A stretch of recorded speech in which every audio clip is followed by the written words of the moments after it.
Interesting. What are you like? Are you a Presbyterian, Michael? What kind of denominational or theological heritage do you? You said you're a pastor, right?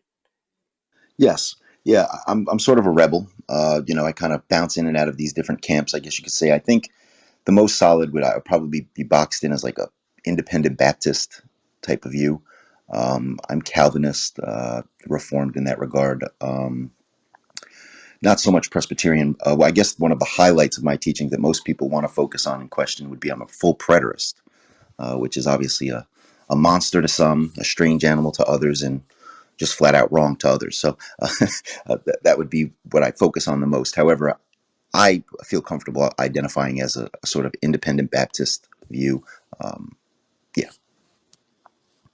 How about yourself? Yeah, it sounds like we're gonna have some common ground. So I would consider myself roughly in the Reformed evangelical stream. So like back in the day, when I was in college, I was part of I was on the very tail end of the young, restless, and reformed movement kind of people. I went to a Mars Hill satellite church for a bit, and then when I got more mature in my theology, I kind of left or I left behind some of the caginess that I had in that time period, and I joined a 1689 church, the 1689 Baptist Confession, and uh, now I can't think of like a group that really fills out where my theology is, but I'm still basically reformed.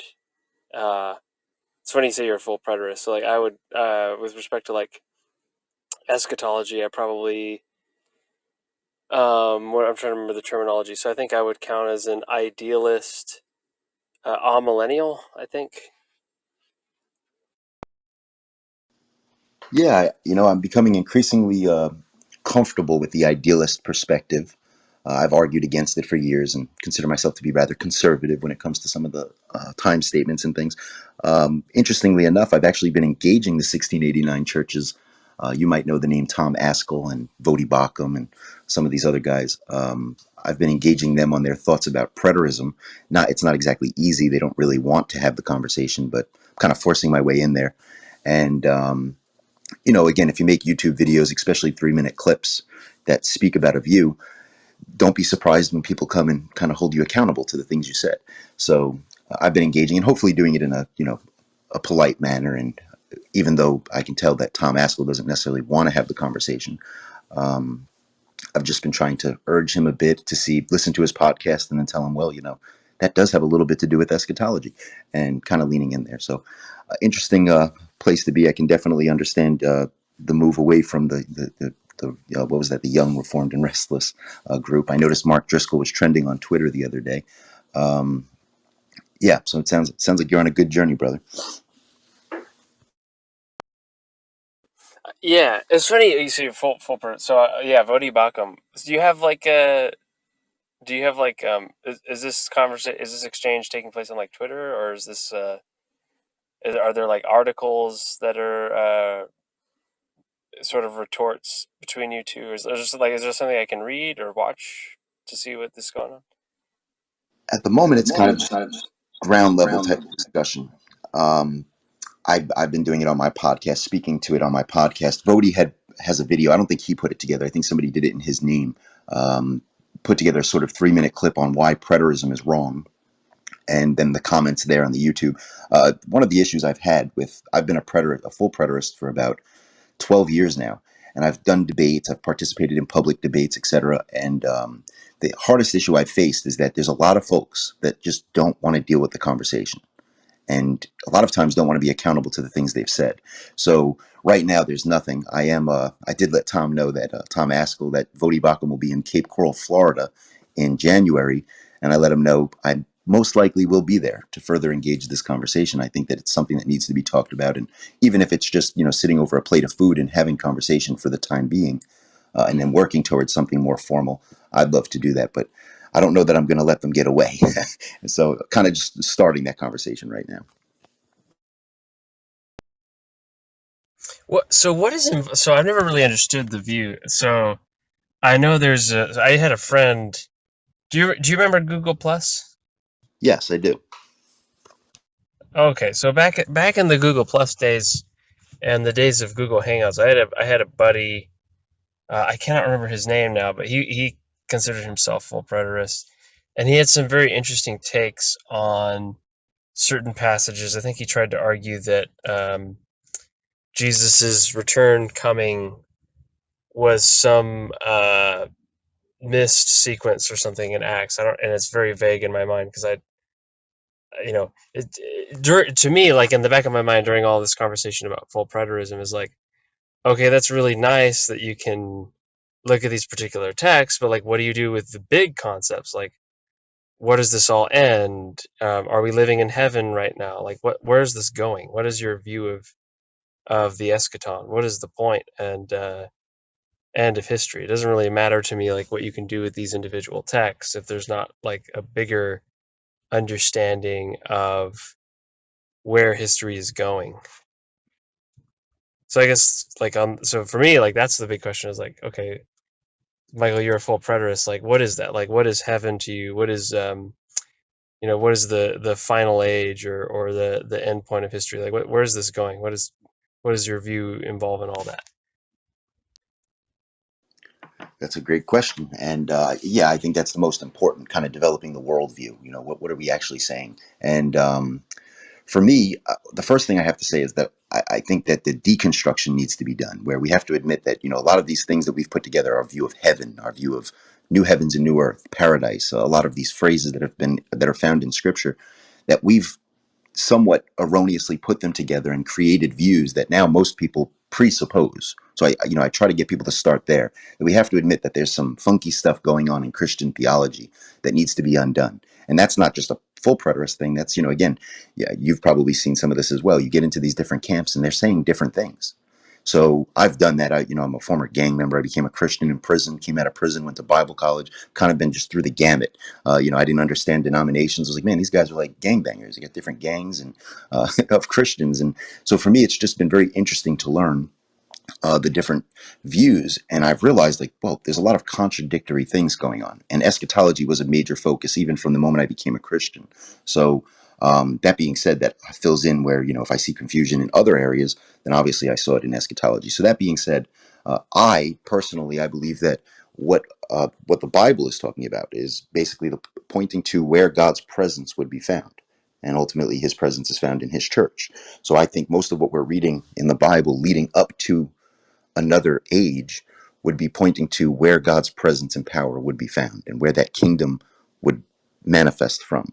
So I see all of the pictures of time statements and everything pointing to that presence of Christ, the coming of Christ, and uh, and then from there it's the church doing the work, the kingdom work, to provide healing to the different things in this world. So, and then I do believe in heaven. I do believe that there's an afterlife.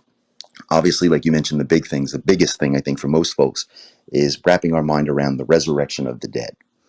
And I think that the full preterist community has responded fairly well to a lot of the issues. It's just a matter of getting a group of honest folks to come together and say, okay, well, if we say that here, then what does that mean for this? And is that right?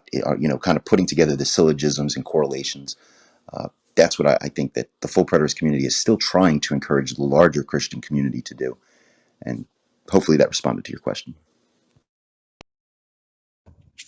Yeah, sort of. Well, so let me give you an example, right? So I have a there's I'm on Discord more than I'm on Clubhouse here, and in the in my server we've got a buddy of ours, and he's a universalist, so he thinks that everybody is going to be saved on the last day, and he and I and perhaps you are not going to agree on much. He's not a Calvinist. Um, he doesn't think that sins are things that you're necessarily morally culpable for.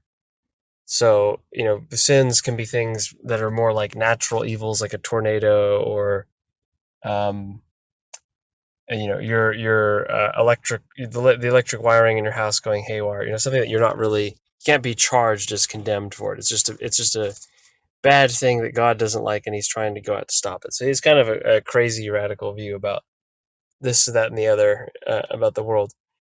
Um, and for me, like, there's a lot wrong with that view, but the heart of the heresy of that, in my point of view, is that it denies the necessity of the cross. Ultimately, when you work out this view of God not being angry with humanity, and sin is not really something that's inherently something humanity is responsible for, and an offense against a holy God, then there's really left no explanation as to why the Son takes on human nature and dies on the cross at all. Why did he live the perfect life? Why did he raise from the dead? These things are just kind of accidents that we affirm for no reason because they happen to be in Scripture.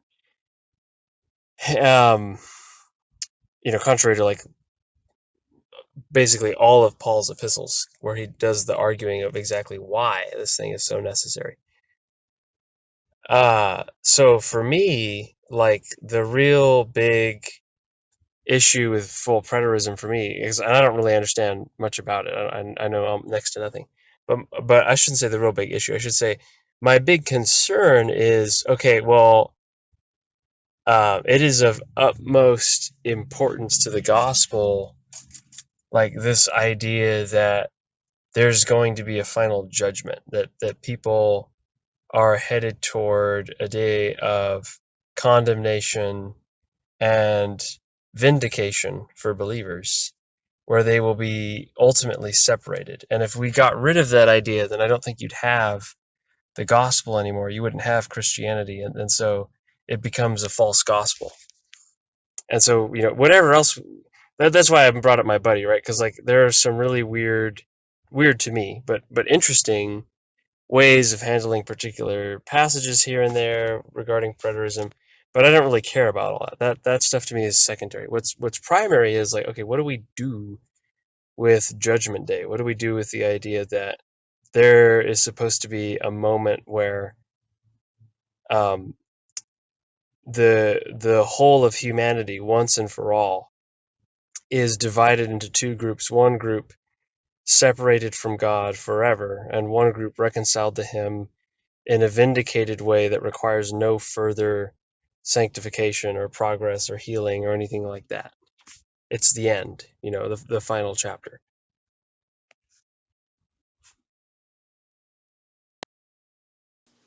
You made some really good points. I wouldn't agree with your friend. I might not agree with you either. I think you marked that out. I would start, probably the way I would go about that logic would be, I would start with the text that point that out, that judgment day theme. Two texts that come to mind would be Matthew 25 and, let's say, Revelation chapter 22. Both times I see these two different groups of people there. The filthy in Revelation 22, and the holy, and then in those that are covered with the robes of righteousness, and then those that are not. And then in Matthew 25, I guess you read a lot of the sheep and the goats, the wise virgins, the foolish virgins. Obviously, I would make the case that there's time statements. That's the full preterist view. There's time statements to that judgment, which we would put in the first century. Now, there are, again, I guess a lot of that comes, what your soteriology, your view of salvation, becomes the next discussion. I do lean Reformed, so I don't agree with the universal view. I believe that since the gospel is eternal, that it is God's source of judgment, sort of like the law was God's source of judgment for Israel. Israel constantly looked back to the Exodus and constantly looked back to Mount Sinai as their form of judgment. So I would say that in a full preterist paradigm, we would look back to what Christ fulfilled in the first century, and ultimately the gospel. That we are to trust in Jesus Christ, that there is sin in this world that we need to move away from, and and that we need to bring healing to things. So I wouldn't necessarily make sin all sort of universal concepts, or just natural disasters. I do believe that there's sin in the life of the believer. And again, that's another conversation that brings us into particulars, because there are full preterists. Full preterism isn't this unified perspective. It's like the rest of Christianity, where there's just disagreement in details. So there are full preterists that do believe that sin's been done away with and things to that nature. I have a problem with that because of my soteriology. So I would say that I do believe that judgment. I actually have an article I wrote called "God's Past Judgment," and I believe we're judged from that standpoint, sort of very, in my estimation, at least in line with the way Israel would have operated under the law of Moses and looked back to Mount Sinai and those details. I think the Christians should be compelled to look back to Christ's ministry, which I would include the coming and obviously the resurrection. So I would say Christ's earthly ministry or his full ministry manifested from 30 to 70. And I believe those events should compel Christians to live for the glory of God. Yeah, I don't know. That's what I get the sense that that's we're talking past each other a little bit. So like for me, like I think of like Acts 17, where Paul says that the demonstration, the divine demonstration that the Son of God, Jesus, is going to judge humanity, is that he rose from the dead. So it seems to me like Paul's framing of the gospel there in Acts 17 to these philosophers is that there's a day of judgment coming. They can't just do whatever they want with their lives. They can't put off accepting the gospel until they're on their deathbed and be like, okay, now I'm a Christian. The fact of the matter is, it's now or never, because there's a day coming when there will be no turning back. You could die at any moment, and there'll be no turning back from that. There's no, there's a dire consequence to not accepting the gospel, and that is that there is this judgment coming.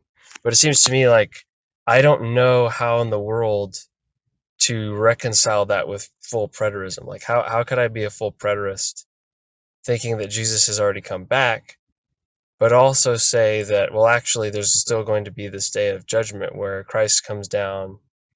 Um, there's a massacre of evildoers, and there's a vindication of God's people, and everyone is, like I said before, divided into these two groups, and there's no other um, faction changes, if you will, throughout history, right? Like right now, we've got America and Russia and all these. We've got all these human civilizations that are indifferent to the gospel, but in the end, the gospel is going to be that which divides all people into only those two groups. I just don't know how that would work on full preterism. Well, simply it wouldn't. Um, the I would disagree with Acts 17 being a text that for the "He has said a day" being something in our yet future. I would, I think that what Paul's saying there correlates with what Jesus said and what we read in other writings, where there are time statements indicating when that day would be. So I believe again that was AD 70.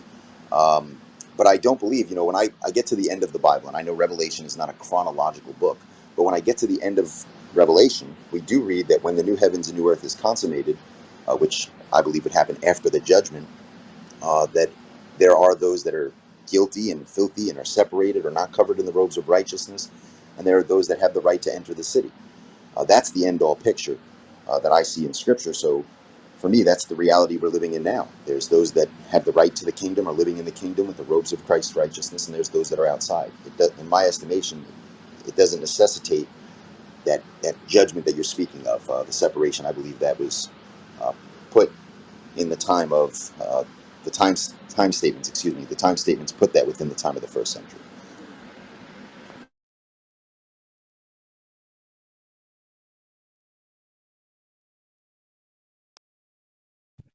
Sorry, my phone is super slow. I'm trying to pull up the text here so I can show you what I'm talking about. Yeah, I believe you're mentioning Acts 17, verse 30. In the past, God overlooked such ignorance, but now He commands all people everywhere to repent, for He has set a day when He will judge the world with justice by the man He has appointed. He has given proof of this to everyone by raising him from the dead. Yeah, that's it. So it seems to me like Paul is clearly talking about in future tense there, right? Right, and he's preaching here at about, what are we saying, maybe the 30s, somewhere between 30 to 40 AD, preaching about a day that will come, that will be judgment of all men. And Well, I, I don't know about you, but I would put that with, if I was looking for other correlating texts that speak to that, I would go to, the Gospels, and I would see where Jesus speaks about this coming day, Matthew 16, Matthew 24 through 25. this day where that judgment would come about. And then there's quite a few other texts of Paul that I would lean in on, and I believe there's time statements that are there that show us that happened within that would happen within a certain period of time. So I guess my problem is just that it doesn't seem like it seems like we have a very easy falsification of that view and just looking around and seeing not everybody is judged. The people he's talking to, for example, in this passage, are not yet judged according to Paul, but there's no difference in the state of existence experienced by the philosophers Paul is talking to and unbelievers running around in the world today. So it seems like that view is very easy to falsify.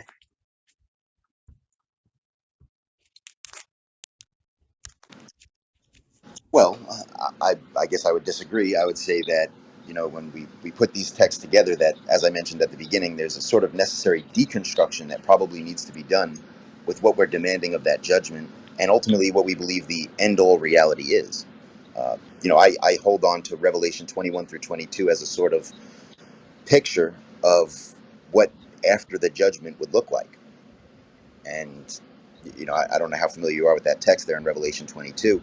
However, blessed are those who have the right to enter the city. That's after the city would come. And then there are those that are outside that do not have right to enter in the city. That's post judgment right there, the language that we're reading. Okay. So, but I guess my problem here in Acts 17 is that Paul is operating under an age where Jesus is ruling over the church, and the church's duty is to, as he's demonstrating here, share the gospel so that people can be saved from their sin. Nevertheless, he's treating those people as not yet judged. There is a judgment coming that does not mark them yet. Now, it just seems to me like that person, could they be put here in this moment, they could laugh to themselves. Paul talked about this judgment that was coming, and it happened in 30 AD, but clearly it didn't happen because unbelievers of today, and I myself, the Stoic philosopher from all these years ago, we're exactly the same. We're just unbelievers running around doing our own thing. We get preached the gospel by Christians. There's literally no difference. There's no judgment that occurred. No effect was done to me any different than any of the unbelievers that are running around. They're not judged in any way more than the unbelievers that were running around that Paul was talking to in Paul's day. So it just seems to me like this view, like how would one, no, you can deconstruct judgment there, but the issue is going to be how we do that non-arbitrarily. What in Acts 17 tells us that God does not have in mind a final judgment beyond which there will be no church preaching the gospel to people, because people will finally be severed from God entirely.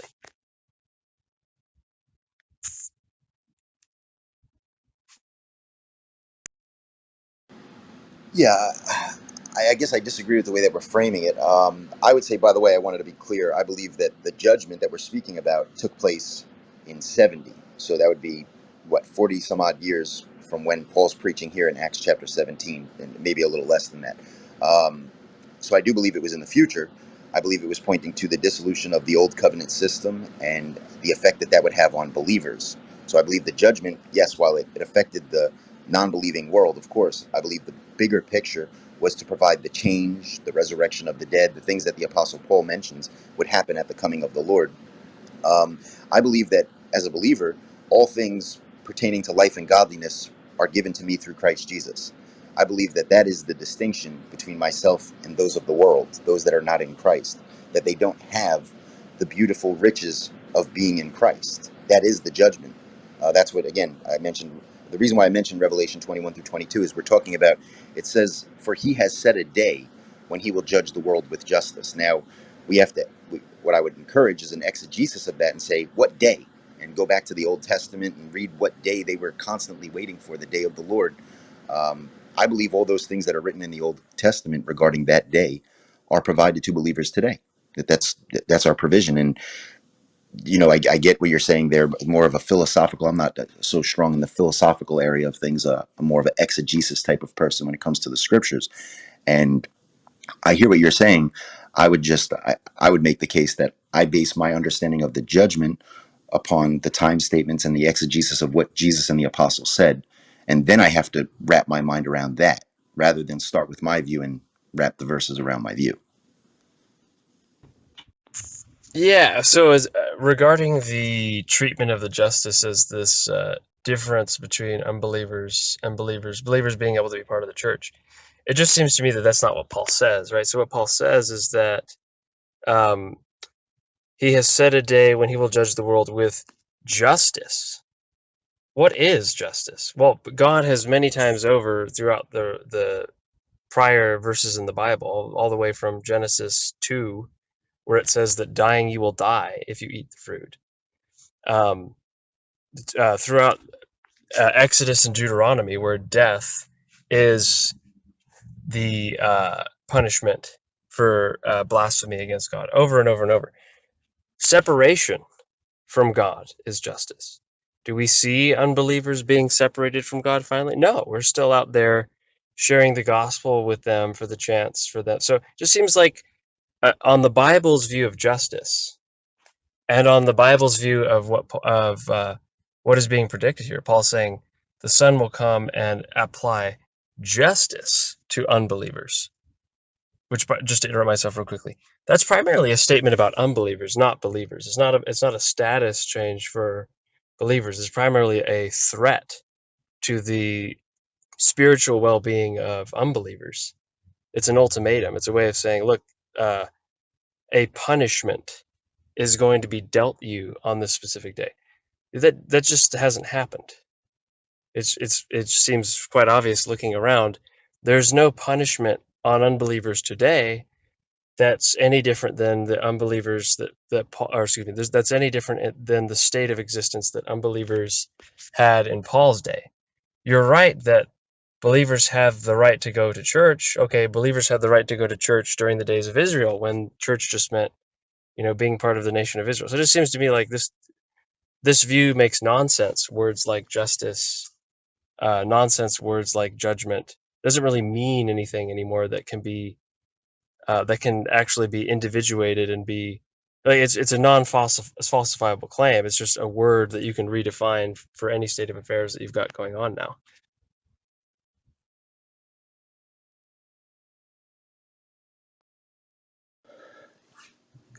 Yeah, I guess I would disagree with that. I know I would disagree with that. I think that we would have to do the exegesis based on what justice, and I agree with what you're saying about justice. I just disagree with what you're demanding from that justice. In Scripture, again, I think as I get to the end of the Bible, as I get to the post judgment pictures that are provided, uh, wicked still exist. The wicked are still there. Those that have the right to the city, and I think having all things pertaining to life and godliness is far more than the right to go to church. It's the right to be heard by God, to have communion with God. I have that in my life, and I am compelled to provide that to others. And I believe that's an ongoing reality. I don't believe that. I believe that if to say that that would end is to actually go against the eternal gospel that Revelation speaks about. And again, the picture I see very clearly in Revelation 21 through 22. So while I want to hear you, I guess I would hear what you're saying and maybe go back and do some study on justice, and all the while keeping intact the other correlating texts that would make a demand of what we're reading right here in Acts 17. What day is this? What day did the prophets look toward? What day did Christ prophesy toward? And then I would base my conclusion based on that exegesis. Yeah, I think that's less clear than like whatever mathematic questions you have to ask, and the tremendous weight of proving that the authors were part of a culture that even cared about exact dates, which I don't think it was.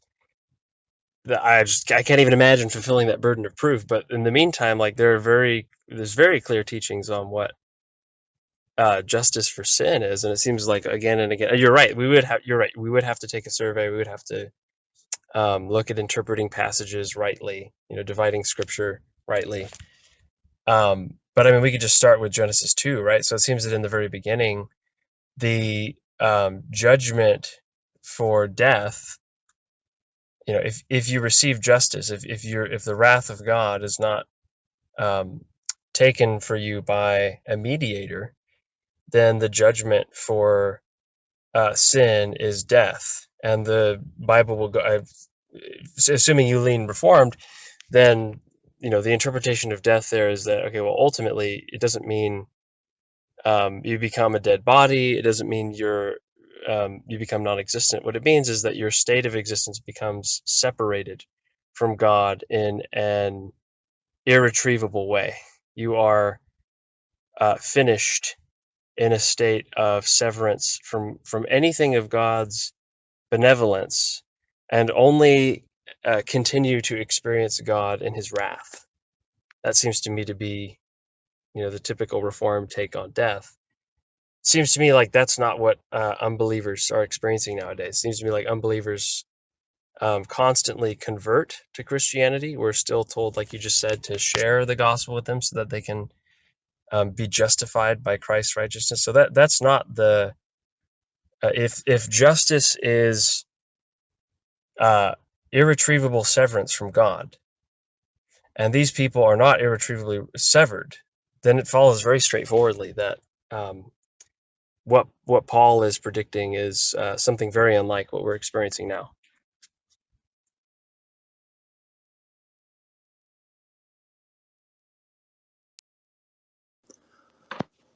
There's a couple things I wanted to respond to. The first thing I would say is I disagree with what I would call the over magnifying of physical death. I would disagree with most Reformed teachers in regards to Genesis 2, namely being because I, being a Christian, will physically die, which, by what you had just mentioned there about physical death, I would be separated from God by that logic there, which becomes problematic for me because I'm never to be separated from God as a believer. So I don't understand why Christians still die if what a lot of people have offered up about the issue in the garden there is true. Um, and I don't believe the gospel will ever end. I think really what I'd encourage is we have to go to the scriptures, and you're doing that with Genesis 2, but I would disagree. I think that the bigger picture going on there is the death Adam died that day. Just as it says in dying you shall die, it says in eating you shall eat. I think that a lot of Christians need to lean in on a better handling of that Hebraism there. Um, the day Adam died was the day he ate of the tree. That was separation from God. He didn't physically die that day. So yeah, and even as you move into the law of Moses, I'm actually currently teaching a Tuesday night study on a lot of that stuff there, the resurrection of the dead. And as you move into the law of Moses, yes, physical death was the punishment. You'd be stoned to death for certain sins. However, it was the larger issue was what that represented. And that represented being cut off from the community, being cast out of the community of Israel. And then as far as believers today, that was the other thing I wanted to mention. Unbelievers today, as a true reformed view, I would say I don't know who enters in and who enters, who or at least they think they enter in and then leaves the kingdom or whatever, however we believe that works here. Um, I don't know that we can say that we know that. So I don't know that believers come into the kingdom and leave the kingdom. I don't pretend to know those details. I think I leave that up to God. Uh, but again, I think that the justice that the Lord was urging us toward is found in the latter post-judgment texts, such as Revelation 21 through 22, where we do see unbelief and we do see sin and murder and these things still being defined and still existing in a post-judgment picture. And yeah, so I think that when we're talking about justice and judgment, we have to wrap our mind around that and maybe allow that to inform our view of justice and judgment and what God ultimately wanted to provide. So I think the death language thing might be a misunderstanding here. So my argument was not that physical death is spiritual death. My argument was that the paradigm God lays out of the his response to Adam's eating the fruit, his response to humanity's disobeying God, is punishment, and punishment in the form of death. What kind of death? Well, I went on to say that I don't think it's merely physical. I think the phrase dying you will die is a fancy way of saying you will be in a state of dying unto final death.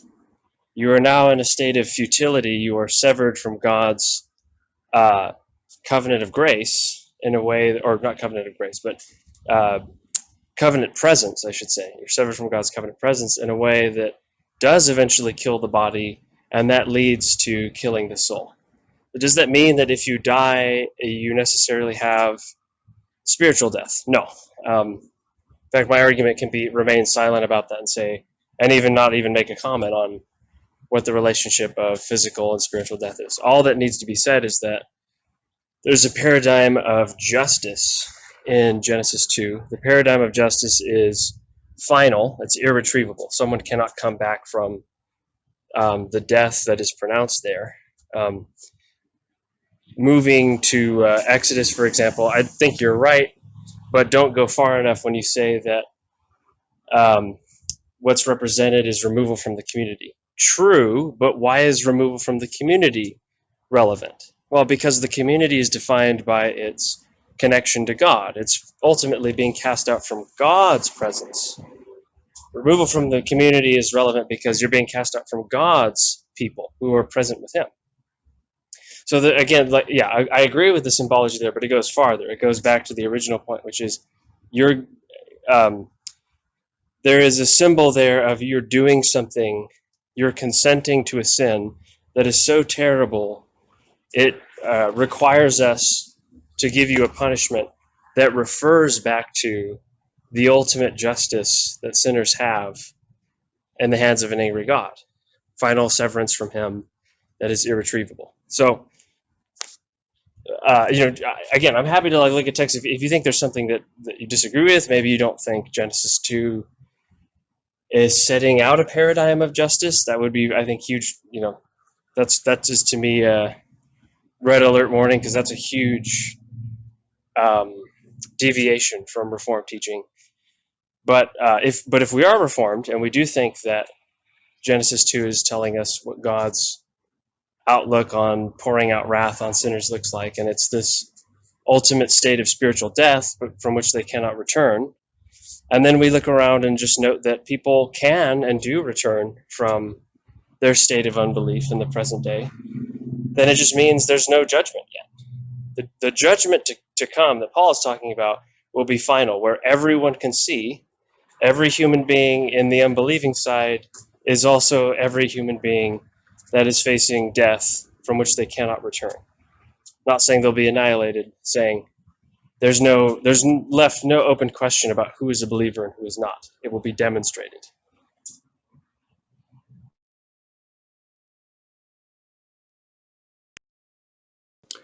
Yeah, for the sake of summary here, I'll say that it sounds as though you would offer up your view of justice and what you're demanding from Genesis 2 and other texts as the means by which we can say these things have been fulfilled.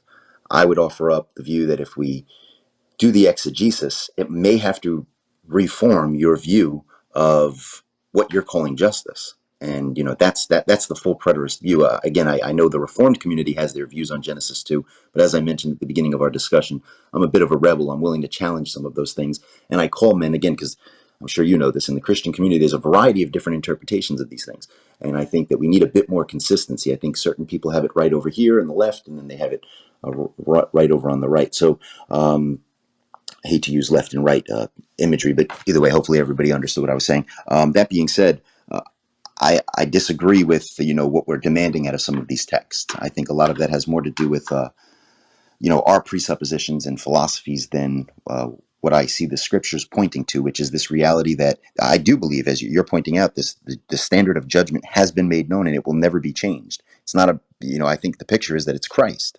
Everything Christ said He would do and what He would provide has been provided. And when you're in Christ, you have that, that standard will never change. The source of God's judgment, the gospel in Christ, is here and it will never change.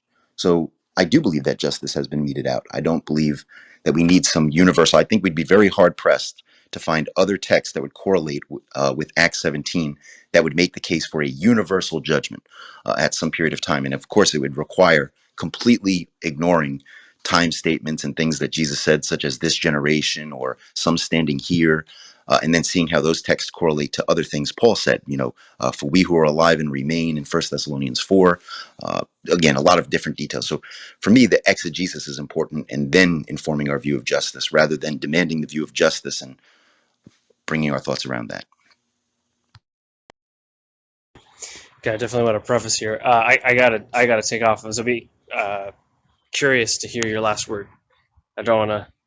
I don't want to get the. I don't want to jump on you here and say some of these things and just be like, haha. Then I'm gonna take it off. No, no. I'll let you go and I'll listen. But yeah, I have to be honest with you, Michael. You're like one of the nicest guys I've talked to on here, and you're super polite.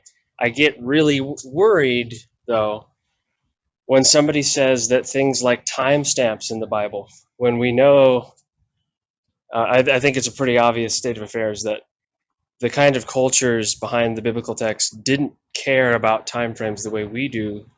They had different ways of using numbers than the way we do, and they were very comfortable with approximations in ways that a modern American Westerner is probably not going to be. Um, and which timestamps really aren't important to the gospel. They really don't matter, quite frankly, which is one reason why I'm an idealist about Revelation. It just doesn't matter if it was yesterday or today that something's going to happen. Uh, what does matter is justice. And at the point where we are so dramatically putting things that are unimportant, things that are not essential to the faith, in the exegetical foreground to the point where we subject things like justice, which are essential to understanding the gospel. If you don't understand justice, if you don't understand the bad news that people are going to hell, you don't understand the gospel. It's an essential. This is the difference between Christians and unbelievers. So that's why I'm a little worried. Like, oh yeah, I can see why Vodi Bakum and others would be quick to disagree with this, because this is playing games with the very framework in which the concept of salvation is understood. If justice means I'm going to get a tap on the wrist like unbelievers have today, what's the point of the gospel? It's not really that big a deal. If it means I can't go to church and have fun, I mean, that's who cares? There's a bigger picture scheme set up from Genesis 2 onward that, hey, there's a real final confrontation God's going to have with humanity that's going to be dished out. You see it in places like 2 Thessalonians, where Paul says, take comfort, Christians, that Christ is going to come back and obliterate those who you see here putting Christians to the sword in the arena, persecuting Christians in these Gentile countries, etc., etc. Right? There's a brutal uh, response that's coming from God in these passages, that from which there's no return. That's not what we see today. And were we to just deconstruct justice to fit dates, we might as well deconstruct justice to fit how we feel about passages regarding God's love and say, well, everybody's going to be saved in the end. God really just has this plan. So, right, we can deconstruct whatever we want arbitrarily, but if we're going to do justice to the Bible's concept of justice, then I really don't think that something like uh, putting the dates in Revelation as a foreground to this concept of spiritual death is going to be legitimate. Yeah, I would very much disagree. I don't know that the preterist view is based on revelation so much as the plain words of Jesus to his disciples right in front of him. So while I want to agree with you what you said about the cultures, and I totally agree with audience relevance and wanting to take these things in the way that they meant to the original, recipients, I think that's so important. I do believe that if Jesus was standing in front of you and told you things like "you won't die until you see this come," that would be something that needs to be squared away in regards to the original audience. Again, I guess one of my issues would be that Vodi Bakum and Tom Askell would totally disagree with the idealist view. They would totally disagree with the way that, with even some of the things that you've said, and yet they would disagree with me. So there has to be some sort of coming together where we realize, okay, so time statements. For example, Tom Askell, the pastor he's my connection to Vodi Bakum. He's the first person that ever mentioned the word preterist to me. When I was a dispensationalist, I actually used to go and meet with pastors and ask them what they were doing to prepare for the times ahead. Are you reading this book? And this man basically backed me up by saying, "What would you say to a preterist?" And I had no idea what that was, and didn't really care until a couple of years later.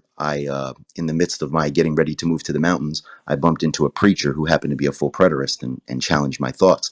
So again, I guess the big issue I see is while I seemingly agree with a lot of what you're saying about justice, and interestingly enough, I heard Tom Askell on a podcast. His podcast, I know this is the Scepter and the Broom.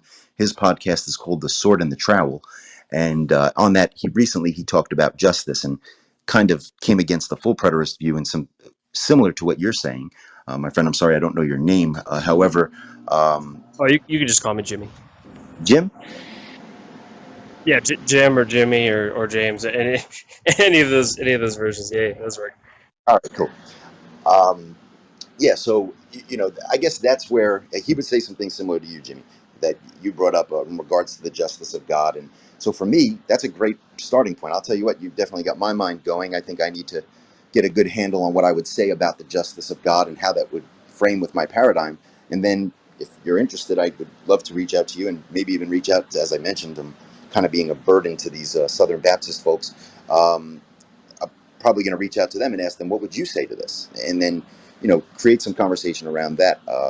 Again, I think Acts 17 is a good starting point because that day language is something that we need to develop and see what day was he talking about. Was he talking about some sort of universal judgment that will come at the end of the world? Or was there more particular elements to that day? And yeah, that's where I would go about with that study. Sounds good, man. No, I appreciate you talking to me, Michael. It's been one of the better conversations in online theological back and forth. So you have a blessed day, man. Yes, you likewise. Thank you. It was a pleasure.